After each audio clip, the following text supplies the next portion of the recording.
Hello friends, now once again I am in front of you in our YouTube channel Words War. Today we will fight with the words which is so fantastic. I hope you are all fine and ready to fight with that particular words. The word is fear. चला तर आपण सुरुवात करूया आपल्या या सत्रामध्ये.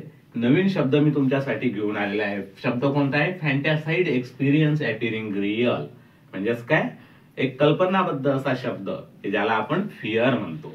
Okay, fear म्हणजेच काय? घबराहट, घाबरणे. हा शब्द घेऊन मी तुमच्या समोर आलेला आहे.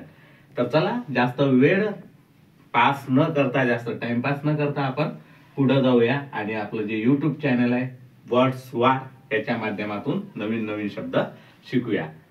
तुम्ही तयारच असाल? आपले जे शस्त्र रणांगणामध्ये आपल्याला लागतात म्हणजे वही पेन हे घेऊन तुम्ही रेडी असाल अशी खात्री बाळगतो आणि सुरू करतो. एकदा काय झालं, मी आणि माझा स्टुडंट आम्ही असेच रस्त्याने जात होतो आणि एका चहाच्या दुकानावरती चहा प्यायला थांबलो.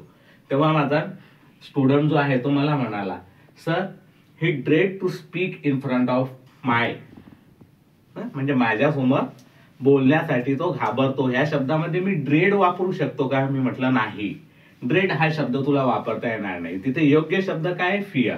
मग तो म्हणे फिअर म्हणजेच काय सर? मी त्याला सांगितलं फिअर म्हणजेच काय? Fantasized experience appearing in real, that is called fear. म्हणजेच काय? एखादी कल्पनाबद्ध काल्पनिक गोष्ट जेव्हा मनाच्या पातळीवर अनुभवाला येऊन खरी वाटते त्याच परिस्थितीला आपण भीती म्हणतो. आणि ह्या शब्दांचा जे इनिशियल घेऊन हा फिअर शब्द बनलेला आहे. त्याची उत्पत्ती तशी आहे, इमिटोलॉजी जी आहे ती त्याची तशी आहे आणि त्या संदर्भातून त्या माध्यमातून हा फिअर शब्द निर्माण झालेला आहे. मी त्याला सांगितलं तिथं फिअर हा शब्द योग्य आहे, ड्रीम नाही. चल तर मी तुम्हाला त्यांच्याविषयी सांगतो. एवढे फिअरशी रिलेटेड शब्द आहे. पहिला आहे आपला फिअर.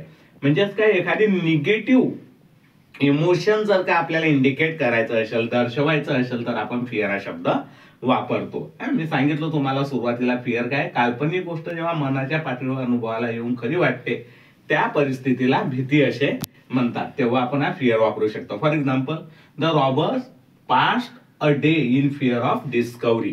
त्यांची काल्पनिक भीती होती की नाही ते तर दरोडेखोर आहेत, चोर आहेत, ते पकडले जातील. त्या दिवसामध्ये अशा भीतीच्या वातावरणामध्ये ते वावरत होते. नेक्स्ट आहे ड्रीड. ड्रीड म्हणजे काय? खूप धास्ती लागणे. तेव्हा आपण हा शब्द वापरू शकतो. म्हणून तिथं त्या वाक्यामध्ये फिअर, ड्रीडच्या ऐवजी फिअर हा शब्द सुटेबल आहे. ड्रीडचा अर्थ काय आहे? धास्ती, एकदम धास्ती वाटते तेव्हा आपण हा शब्द वापरतो. For example, they live dread of losing their jobs. है ना? काही लोक जे आहेत ते एखाद्या इन्स्टिट्यूट मध्ये किंवा एखाद्या कंपनीमध्ये, एखाद्या ऑर्गनायझेशन मध्ये काय करतात? कामं करतात, पण त्यांना नेहमी भीती असते की नाही आपला जॉब निघून जाईल, आपण एखादी चूक केली तर जॉब निघून जाईल, एखाद्याला उलटे बोलले तर जॉब निघून जाईल, किंवा त्या समोरच्या व्यक्तीची चुकी असतानाही आपण जर का त्याला त्याची चूक निदर्शनास आणून दिली तर आपला जॉब निघून जाईल, अशी भीती असते. अशा भीतीच्या वेळेस आपण ड्रीड हा शब्द वापरायचा. ते भीती नाहीये त्यामुळं. नेक्स्ट आहे अलार्म. हा शब्द आपण मागे पण एकदा अभ्यासलेला आहे, आपल्या व्हिडिओमध्ये घेतलेला आहे. म्हणजेच काय? अचानकची भीती. तिच्यामध्ये मला वाटतं मी नदीचा फ्लोड जो आहे, नदीचा पूर ह्या वाक्यामध्ये ते वापरलं होतं. फॉर एक्झाम्पल म्हणून इथं दुसरं एक्झाम्पल घेतलेलं आहे, ही जम्प ऑफ इन अलार्म. म्हणजेच काय? अचानक भीती त्याच्या समोर कुठली तरी निर्माण झाली आणि त्याच्यामुळे त्याने जम्प मारली. असा अर्थाने आपण हा अलार्म शब्द वापरू शकतो. नेक्स्ट आहे फ्रायटन. हा शब्द बऱ्याच वेळा तुम्ही वापरत असतात, पण याचा अर्थ काय? एखाद्याला घाबरवणे, घाबरणे नाही. बरेच लोक हा शब्द वापरताना ही चुकी करतात.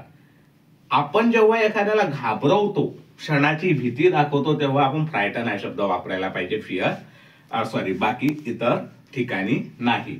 उदाहरणार्थ काय? A frightened boy was hiding himself in a room. म्हणजेच काय? घाबरलेला मुलगा, कशाने तरी कोणाने तरी त्याला घाबरवलेला आहे म्हणून तो त्याच्या रूम मध्ये स्वतःला लपवून घेतलेला आहे. अशा अर्थाने आपण हा शब्द वापरतो. नेक्स्ट आहे स्केअर. स्केअर म्हणजे सुद्धा घाबरवणे आहे, पण फ्रायटन पेक्षा थोडासा भारदस्त असा शब्द आहे, म्हणून आपण स्केअर वापरू शकतो. For example, the dog scared a thief away.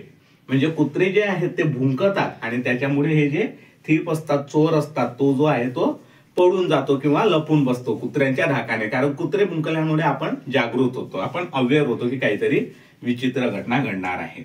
Next आहे अपाल. अपाल म्हणजेच काय, गांगरून जाणे ना. एखादी सडनली काहीतरी अपोजिट निगेटिव्ह इमोशन्स वगैरे निर्माण होत असेल तर आपण अशा परिस्थितीमध्ये काय करायला पाहिजे, हे गांगरून जातो, गोंधळून जातो, त्या अर्थाने आपण अपाल हा शब्द वापरतो. For example, the suffering caused by the fire appalled them, म्हणजे आग लागली अचानक आणि त्याच्यामुळे ते पूर्णपणे घाबरून गेले, गांगरून गेले की आता काय करायला पाहिजे हे समजत नाही, अशी जी भीती आहे त्यावेळेस आपण अपाल हा शब्द वापरू शकतो. नेक्स्ट आहे लास्ट, अफ्रेड.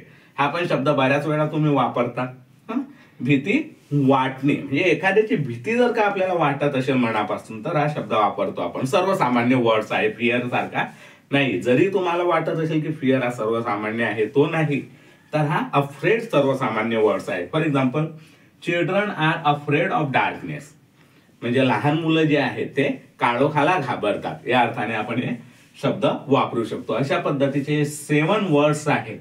त्यांना फॅन्टासाइज्ड एक्सपिरियन्स अपिअरिंग रिअल ह्या शब्दाशी रिलेटेड, म्हणजेच काय, फिअर ह्या शब्दाशी रिलेटेड असे 7 शब्द आहेत. पण 7ही शब्द आपण वेगवेगळ्या परिस्थितीत वेगवेगळ्या ठिकाणी यूज करायला पाहिजे आणि त्याच्यामुळे काय होईल तर आपली जे भाषा सिद्धी आहे, जे शब्द सिद्धी आहे ते सुद्धा वाढेल, व्होकॅब्युलरी सुद्धा वाढेल आणि आपली जे भाषेचं उद्देश आहे की लोकांना कुठपर्यंत पोहोचवायचं आहे, जास्तीत जास्त ऑडियन्स आपल्याकडे कसे अट्रॅक्ट होतील, हे उद्देश जे आहे ते साध्य होईल.